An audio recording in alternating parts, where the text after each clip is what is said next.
Bless up, family. This is Omar Gent, the Bold Lion Warrior, co-host of the podcast Liberty and Justice for Who, along with Sister Jeanette J.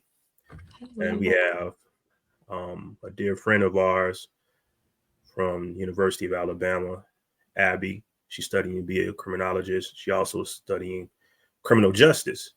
I'm very excited about doing part two of this show. We decided to split it up because it was so much that we're getting into, and I hope everyone tuned in to part one. Please check out part one. Before I get into the show, I want to say today is February the 8th.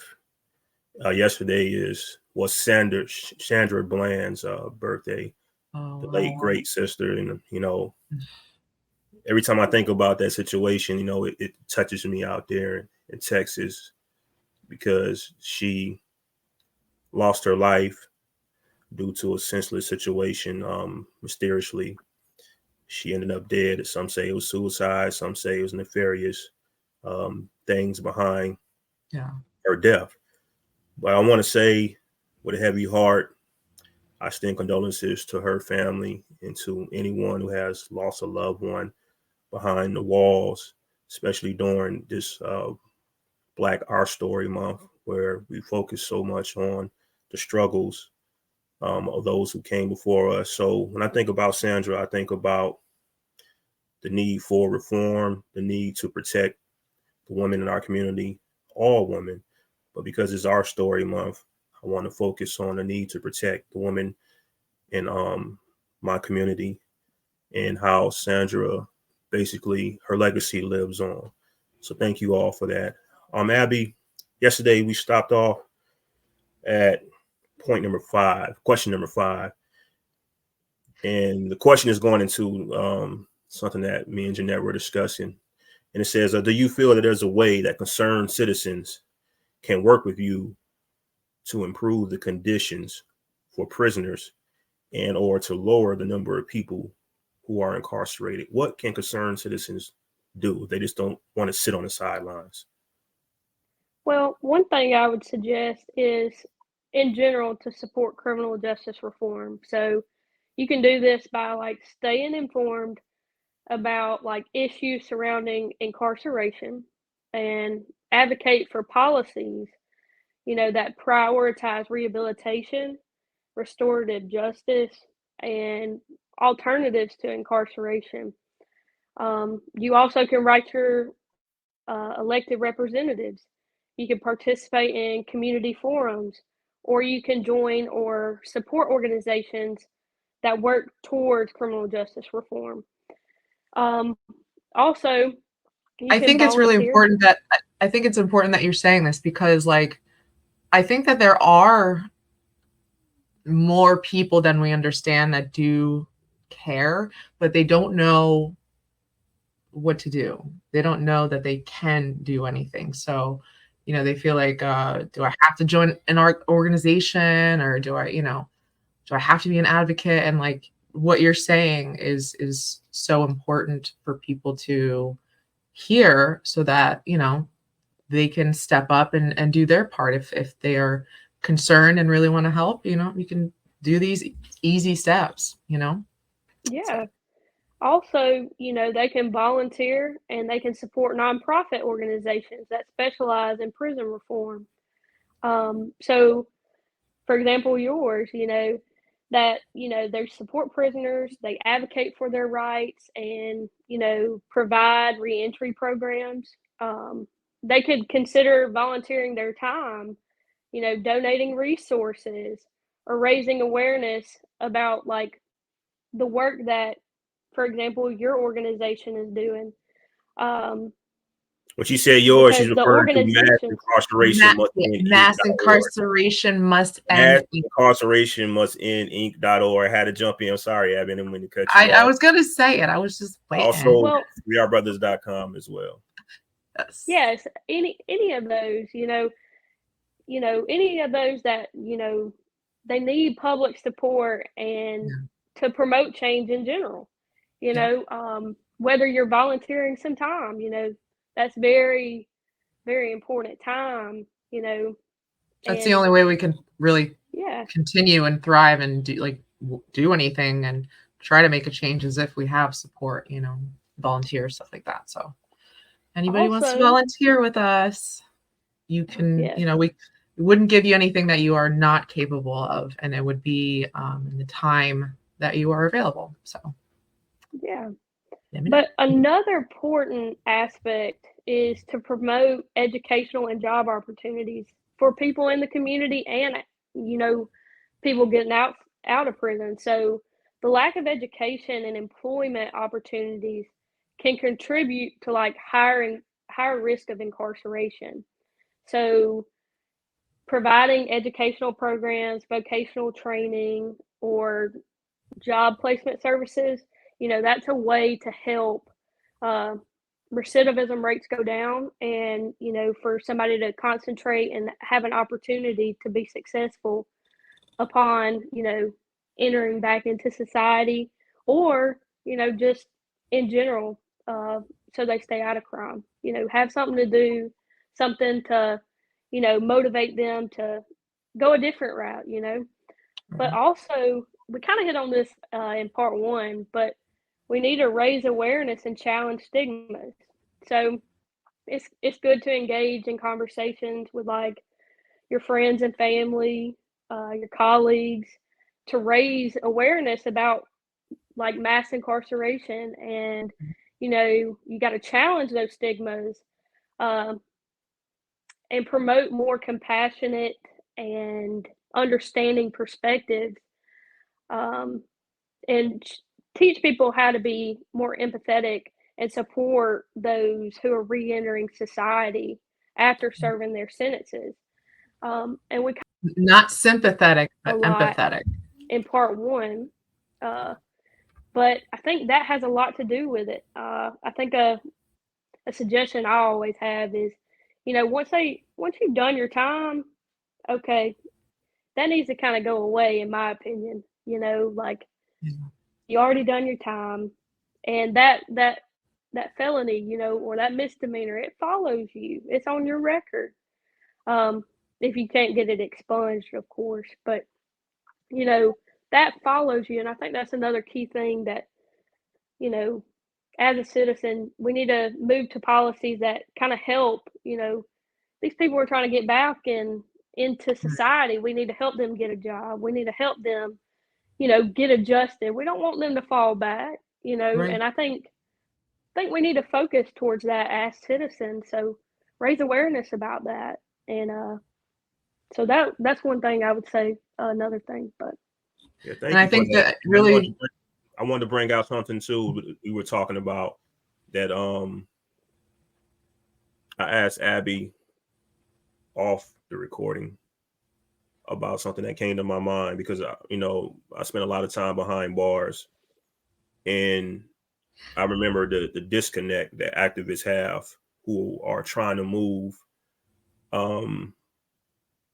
to get some of the programs like she's talking about, like to stop people from going back to prison, to help bridge the gap from the prison to the universities, or the prison to the civil rights organizations. And the question I raised to her, like, was, does she feel that activists behind the walls can work with students? Because if you look at the history of the country, a lot of pushback, not the majority of it, has come from universities and boots on the ground, especially young students who are the future, who are not maybe weighed down by a lot of the prejudice or just the old way of thinking, and they're looking for answers. So I'm gonna say that if you hear this in Alabama prison system and beyond, please reach out to people like Abby. Find ways to contact student groups to bring the programs forward. Yeah. Because when I was incarcerated, I remember that they started taking away a lot of our mail and were giving us photocopies, black and white photocopies. If you had a postcard coming through, a birthday card, it was black and white, and it was just photocopying. And sometimes they wouldn't even photocopy the full card. So you were getting like half a sentence of whatever came through. It was very disheartening for some people because you got to realize that this is the children are sometimes sending birthday cards or things to uplift people's spirit.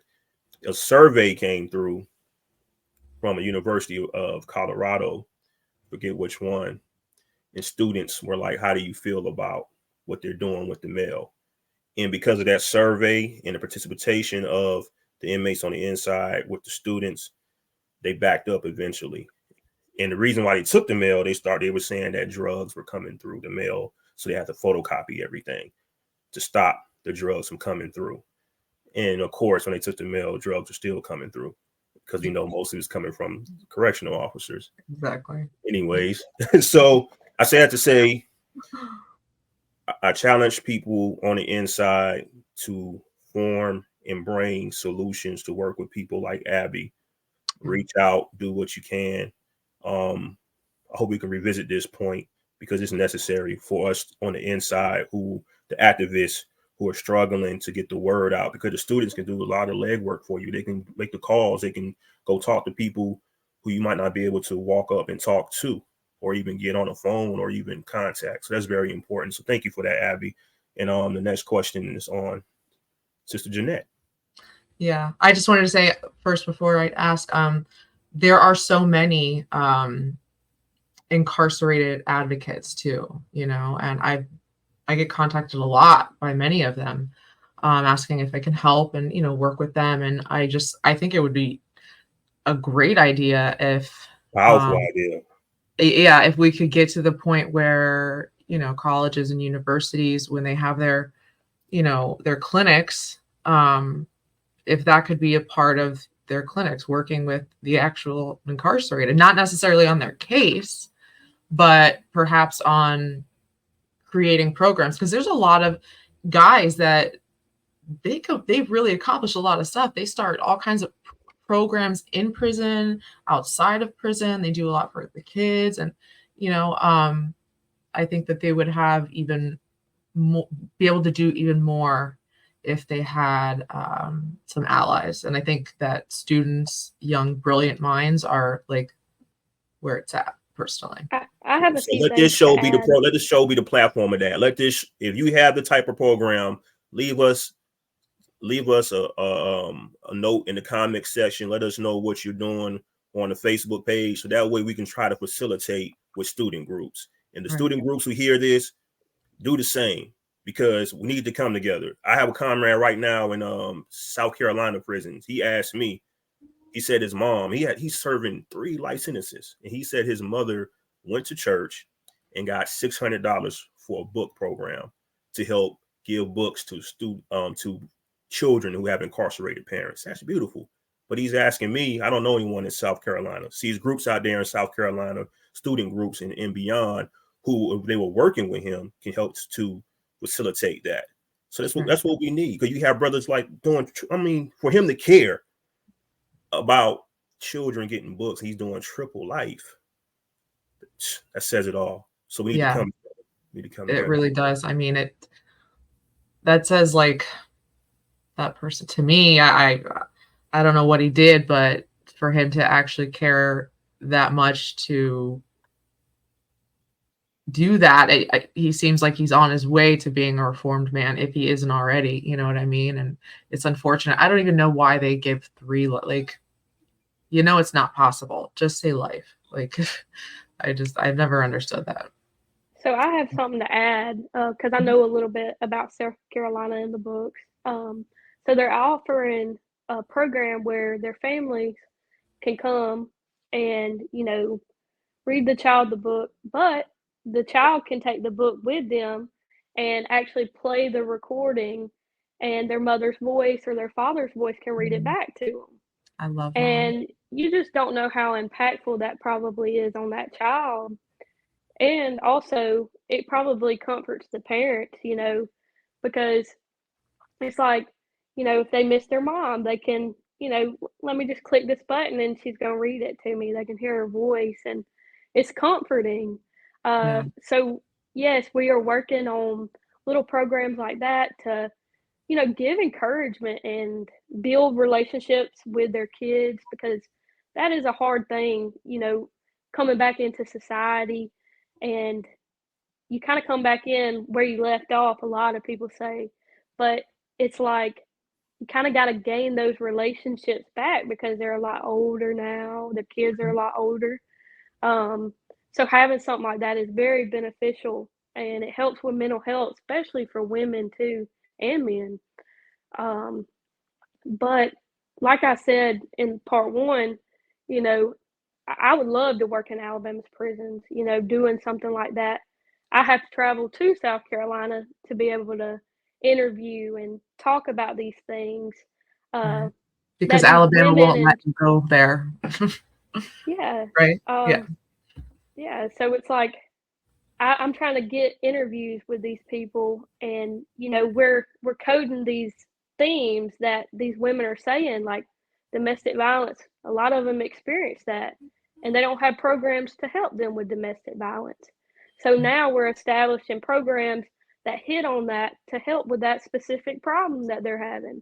So you'd be surprised what you can get out of an interview with somebody to help better their lives and former lives for when they're out of prison. So that's something I like to talk about. I can talk all day about that. I I agree. love to Like, help. reentry back into society is such an important thing to discuss because, it's either you make it or you break it. You make it or you end back up there, which is what they want. And so it's up to us to fight to get the necessary programs in there that they need, education, but mental, like therapy, all that stuff. Sorry, my dog is barking. And they have nothing. They just keep taking away more and more. It's like you say that you're protecting society and you're the Department of Corrections, but you're not. You're creating hopeless human beings that go out into the world worse than when they came in, and society is not safer. It's just a big lie. It's all a big lie. So Yes, and number 6 is on you. yeah. Do you think your new career in criminology will have any effect, whether it's positive or negative, on your advocacy work? And if so, how? So, like I mentioned, like earlier, I believe, it will overall have a positive impact because, I have hands-on experience, like, with law enforcement, like the law enforcement side. But also, I have empathy for those who are and become incarcerated, because I've experienced it firsthand by having loved ones in the prison system. So I have seen the good and the bad within our criminal justice system.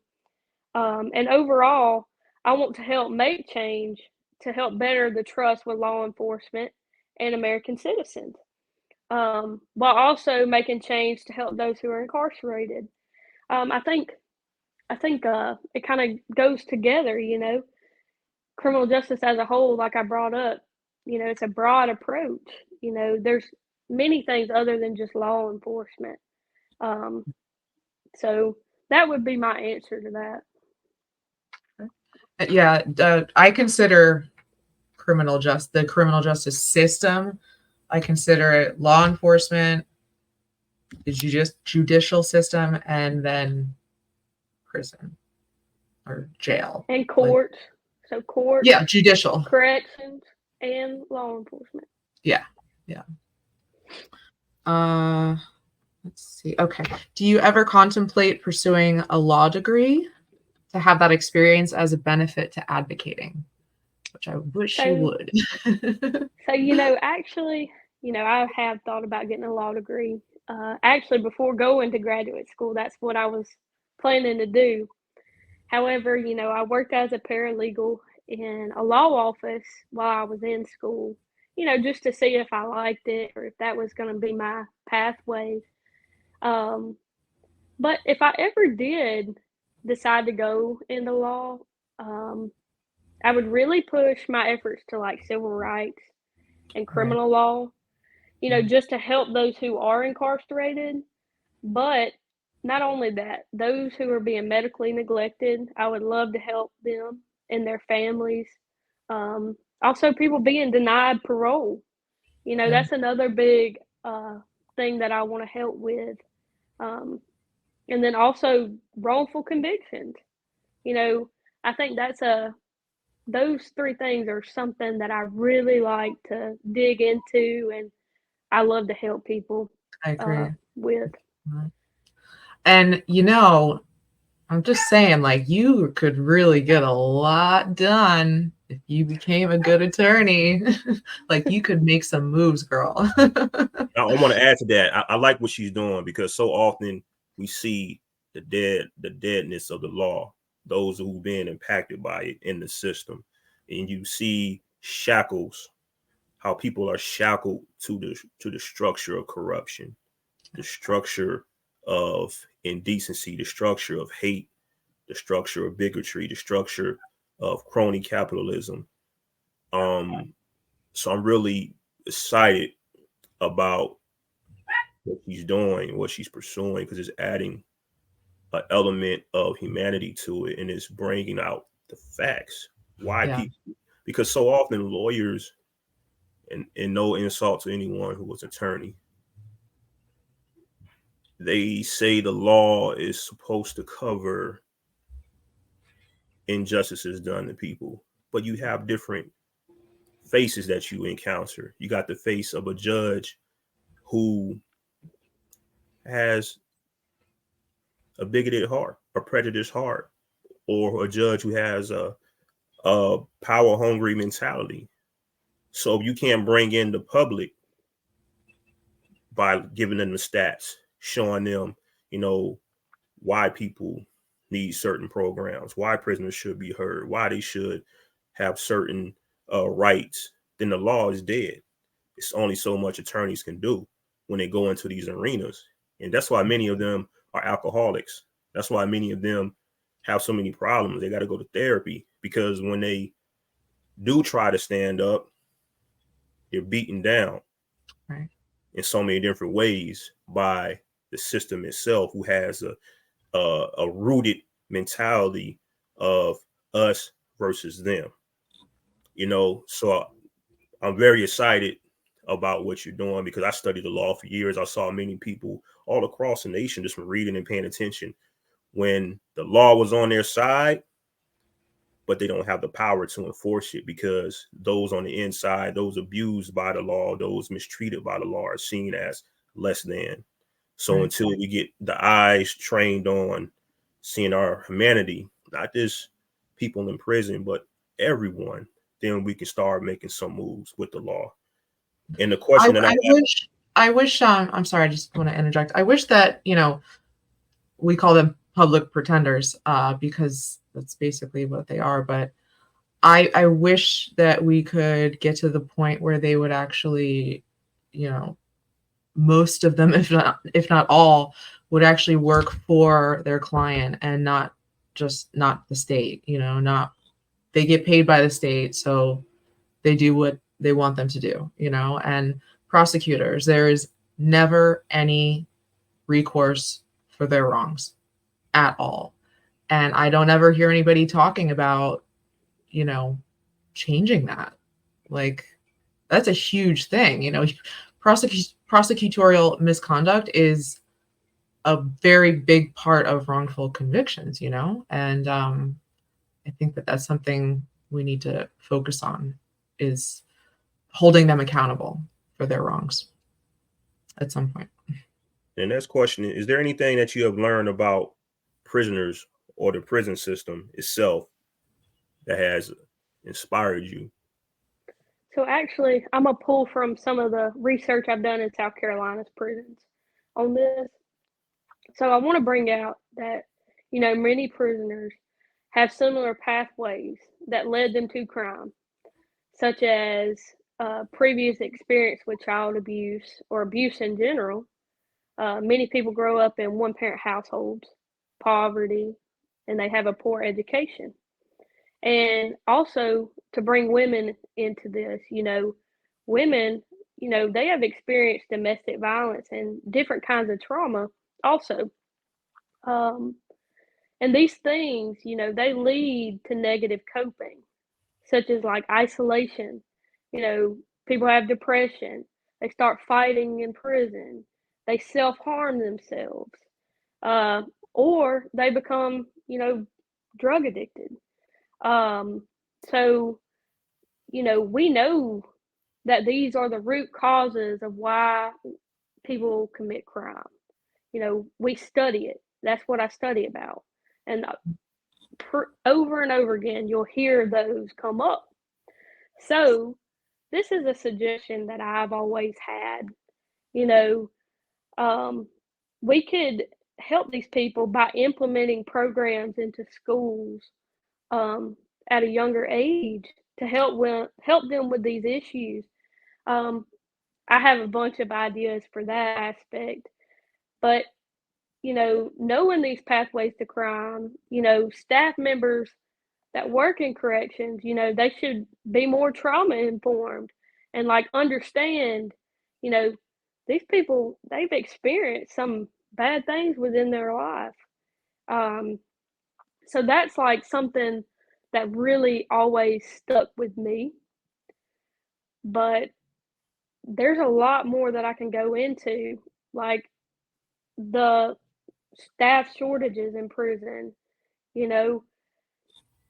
Staff members, they get this thing, it's called burnout, and it's where they're just emotionally, mentally drained. And when there's unhappy staff within the facility, it creates a bad environment that pushes on to the incarcerated people. And they, if staff have bad attitudes, and they're pushing that attitude onto these people, and it just creates a bad environment, tension, and just nobody wants to be there. And due to staff shortages, it has a severe impact on prison in general. So like, the staff are working overtime, and the incarcerated people, they're having long waiting times, and to like get a shower, to get their meals, even medical visits or commissary. So it's creating more time for incarcerated people to engage in bad activity because they're not supervised properly. So these incarcerated people, they're fighting for limited resources, and it's creating a hopeless environment. And that's why I believe Alabama especially, they're so angry because it's like they're not getting anything from it. That's what, and I'm going to add to that I asked her what inspires her, and to me that jumped in my mind when she said the hopelessness. That's inspiring her to bring hope. And I'm very inspired to hear that come out of her mouth and to see that she's actually taking action on that, because so often when people feel overwhelmed with hopelessness, they clam up, or they say that's just the way it is and nothing that can be done. And everything they learn, like she touched on the trauma, she touched on the the understaffing, she's touched on the staff not being able to maybe emotionally regulate because they burnt out. I personally saw that. I've seen inmates get beat within an inch of their life because the COs, when I was incarcerated, they were working too much. They didn't have the energy to even stand. They're falling asleep against the wall like this. So how they going to protect someone who can't protect themselves? So she's inspired by the hopelessness to do something about it. And that's very positive. That's very powerful, family. So I hope y'all find inspiration for that and continue to fight. The next question, kind of similar to the one I just asked her, is leading into, and she just answered a lot of it, but I'm still going to ask it anyway. Hold on. I still have a little more to add. I wanted to say something too, real quick. We got a lot of stuff. Well, I'm just trying to get through these questions because we got couple more minutes. I just wanted to add that, this with these staff shortages, they're bringing in, anybody and anybody that has a high school diploma. That's literally all you need. And it's crazy because you're hiring just anybody, and then you expect them to overlook, all of these incarcerated individuals that are broken and damaged and, have trauma, and so do they. You know what I mean? Like, they're just normal human beings that have not had the proper training to be a CO. Like, I don't even know how long a course would be for a correctional officer, but you have to have the cojones, you have to have patience, you can't have like a temper and anger issues, and a lot of them do. It seems like a lot of them have anger issues, and like that's why they want to have that power. So I have something to add to that for you, because so also many correctional officers, they do not treat the incarcerated people fairly. They address them by yelling, screaming, or talking disrespectfully to them. So it's kind of, they're like provoking them, yeah, to react. And, as a criminologist, we need to make sure that these staff members understand, like I was saying before, trauma responsive and what that means and how to treat incarcerated people like humans, understanding and knowing their backgrounds and their trauma and what trauma is in general. Um, like I said, there is a way to be professional, and there's a way to still be kind. And I think that's where many people, you know, kind of they mess get up. lost. Yeah. Yeah. But what really makes me happy is, there's some incarcerated people trying to cope positively. You know, the highlight of their day is, maybe talking to their mom or their sister on the phone, just getting a phone call and visitation, and maybe getting a letter from their mom or their grandma or somebody. It makes them feel good. And also, a lot of incarcerated people, they rely on spiritual hope that the Bible promises. And they do this through having Bible studies, going to God in prayer, and even sharing the message of hope to other incarcerated people. And it helps build that environment and create positivity that is not really seen um, in Alabama. But we do have those that really do try, Yeah. and it's hard. And I just want to say, I'm really proud of the ones that really do work and try to cope positively despite their living conditions.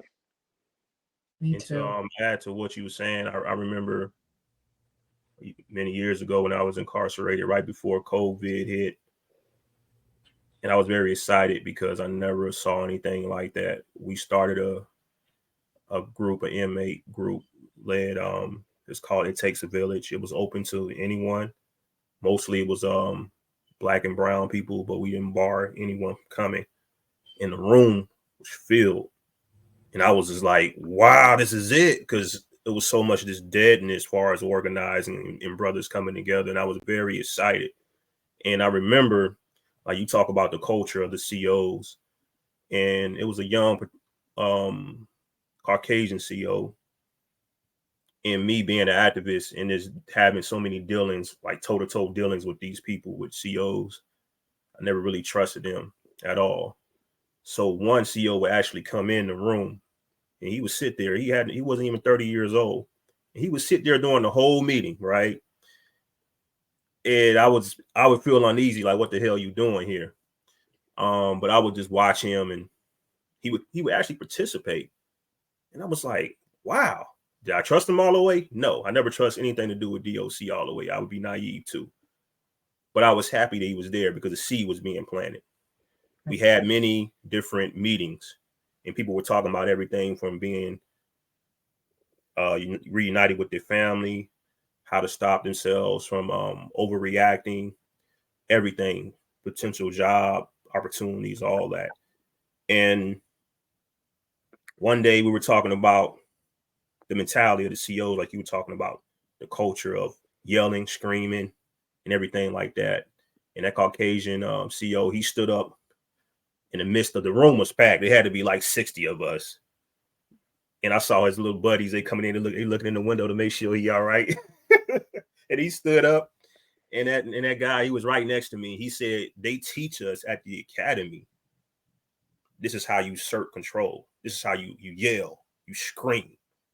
He said, day one, I realized that mentality don't work. He said, what if someone reacts to that energy and you can't combat it? He said, look at me, I'm barely 160 pounds.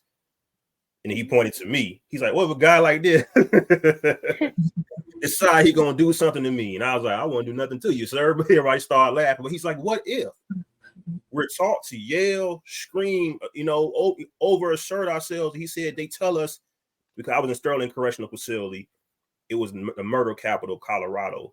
It was like, it's called the Terror Dome. COs is getting murdered or damn near murdered inmates as well. So he was like, they told us we were going into the hardest penitentiary, one of the hardest penitentiaries in Colorado. It was going back and forth between taking that trophy. And he was saying that they want us to come in with that mentality. It's not going to work. It's going to get someone killed. But over the years, I encountered that mentality. So that's why, I'm really excited about hearing about your work, because it's important for what you're doing to be brought forward to the people and to help change that mentality, the culture of this is how you approach people. Be aware of trauma. This is how you really assert yourself in a situation.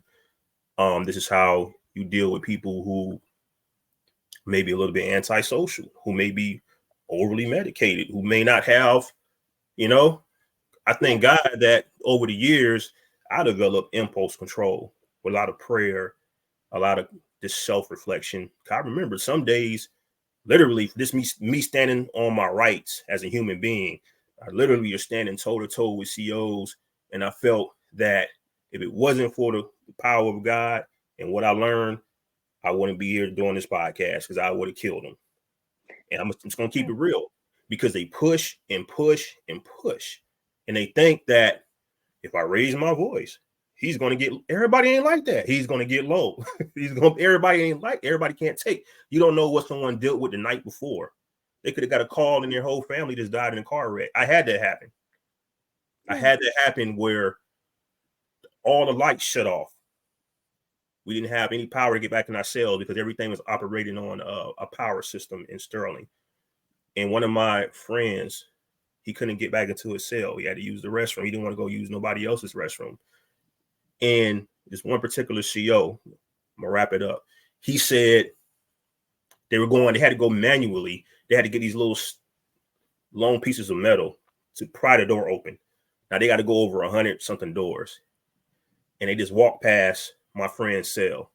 Instead of him turning around and opening the cell door, it was a standoff thing where he was like, I open your door, you close it. I open your door, you close it. So he's like, I'm about to go around. That would take him another hour to reopen the door. So I went to the CO and I told him, you're playing a game that's deadly, because this man needs to get in his cell, needs to do things, he needs to call his family, he needs to use the restroom. You can't deny him the right to use the restroom. This man looked me in my eyes. He told me I do what the hell I want to do. I said, my man, so you looking around you? He said, looking around what? I said, right now, you being an asshole in a situation where you have over 150 people highly frustrated about this situation. They can't get in their cells. Why would the man lock himself out of his own door, when he's been trying to use the restroom and you've been denying him? So you're making it personal. And therefore, by you making it personal, it can cost you or other people their lives. And he was just like, go back to your pod. I said, no, you need to go to the pod and open the door. And he had a female with him. She's like 135 pounds. I pointed at her, I said, that's your backup in this situation? I said, what if somebody takes this little piece of metal right here, right, from you and puts it inside of your neck out of frustration? He said, are you threatening me? I said, you're threatening yourself and everyone around you. It ain't going to be me, but it might be someone else. What did he do? He opened that door. But I had to say, what if I didn't get to that point? And my friend, he just lost his wife in a car accident prior to that. And I was like, let me go talk to the CEO, because if you go, you might, your family still needs you. You just lost you. He's like, no, I'm gonna go talk to him. I'm like, let me talk to him. Now, what would have happened if I didn't put myself in that situation? You know? Yeah. So impulse control and the culture that's being taught is not seeing us as human beings. And thank you very much on touching on that, because I experienced many situations like that. And it's like, the way you talk to people in these situations, you don't know what someone's going through. You don't know what's going through their mind. And when I said that to that CEO, his woman, not his woman, but his co-worker, his colleague, I saw the look on her face, and I was like, "And that's your backup?" You got everybody in here, like you can really feel the air come out the room. When I walked over and I talked to him, I spoke to him. I was like, "And this is your backup. If you hit the ground, this woman's 135 pounds soaking in wet. Do you think that she gonna stand here and try to help you?" It dawned on him like, "Oh shit." Well, he tried to be hard and be like, "Oh yeah, I'm take my time." He opened that door. So I said to say, thank you for doing your work, the work you're doing, because people need to know about how to treat people that's incarcerated and in jails as human beings. Period. Absolutely. I agree. And I think it's one last thing for me is just that I think it would be nice to see the guys, the women, and the men be able to have, groups, like small groups, like, have like their own AA meetings, or to support each other, or their, Narcotics Anonymous or whatever, having, Bible study, like you said. Like, I think that they should be allowed to have those things to give them some kind of hope. And unfortunately, it just seems like they're denied, all of that. But that's all I got. Thank you, Abby. Thank you so much, Abby, for coming on. We love you and appreciate you. You got one question. We got one more question. Oh, yeah. And this is important, because I got... Yes. My bad. I got a good thought on this question that we need to end on. Is there anything you have learned about the prison system that you feel the public needs to know? Well, one thing that I would say is, like, do not think this can't happen to you or your loved one. Just because someone has made a mistake, this does not mean they needed to be treated inhumanely. And, many citizens, they have that negative outlook on incarcerated people or people who have been incarcerated. However, many of these people haven't been impacted by the system. And I believe they need to be educated more on what's going on, as far as like overcrowding, violence, inadequate health care, staff shortages, and outdated facilities. But I want to end on this, and it's very important. The ADOC is not rehabilitating incarcerated people. I would say they're making monsters. And the reason why I say that is because of this hopeless environment that we've been talking about. But you know what? They will eventually be my neighbors, because I live in the state of Alabama, and so do many other, families. So it's important that Alabama citizens, they need to be aware of what's going on and support positive rehabilitation for incarcerated people, because soon they'll be our neighbors. Exactly. And hold Alabama Department of Corrections accountable for what they're not doing and they say they're doing. I think society, the people of Alabama, they need to get mad. You need to rise up and be like, you're not doing what you say you're doing. Paying all this money. That's going to be my neighbor. Rise up non-violently to the FBI agents. Rise up. Rise up non-violently. That's what she meant. Hey, since we over the mark anyway, it's all good. I'm just going to show, this is, speaking of ADOC, This is a brother that's incarcerated, free Kendrick Gray in Alabama Department of Correction. This is from Conrad Jeanette's, her website, Mass Incarceration Must End Inc.org. It's several t-shirts. As you can see, I wore this in public and I was like, why the hell is this man trying to take his phone on the back of my shirt? So beware of that, you know.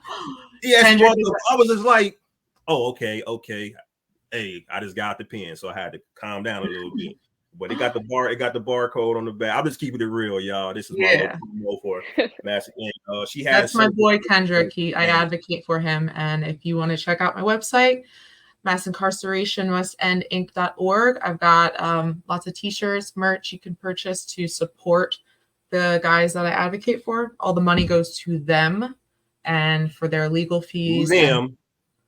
And for hopefully, God willing, when they walk out those doors to help them have a cushion. So I hope you guys support. And before we close, I want to say once again, condolences to the family of Sandra Bland. Every time I think about that, you know, it hurts my heart. And my condolences to everyone who's lost anyone behind the walls of jails and prison detention centers.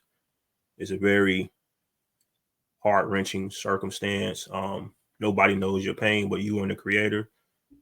But the work with like people what Abby is doing and other people, what we're doing in the show, we're working to bring the truth about the system and to humanize the people that are going to be impacted by it. Like Abby was saying, you know, it could be, don't think it can't happen to you. You know, I'm pretty sure when Sandra Bland got in that car, she did not think that she would go to jail and end up dead. I'm pretty sure that when other people all across the nation got into a back of a police cruiser or whatever it was, that they didn't envision themselves dying or being paralyzed like Freddie Gray. Think about Trayvon Martin, who just had a birthday. I'm pretty sure when he walked down that street, I don't know, maybe the creator gave him a premonition. I don't know. When he went to go get those Skittles, I'm pretty sure that he did not think that that bag of Skittles will basically contribute to his death. So, you know, my heart is heavy reflecting on these things. But when I think about people like Abby and, you know, Sister Jeanette, you know, I feel more than hopeful and inspired. Sister Jeanette, don't worry about those who are not going to accept your evolution. Keep evolving. Keep being who you are. The hell with them. You know what I'm saying? They don't accept it. You keep pressing. You keep being you. And thank y'all for joining the show. Check us out more and more, and we're gonna keep bringing y'all the truth. Thank you guys so much. Stay with us. In 2 weeks, we'll have another episode. Peace.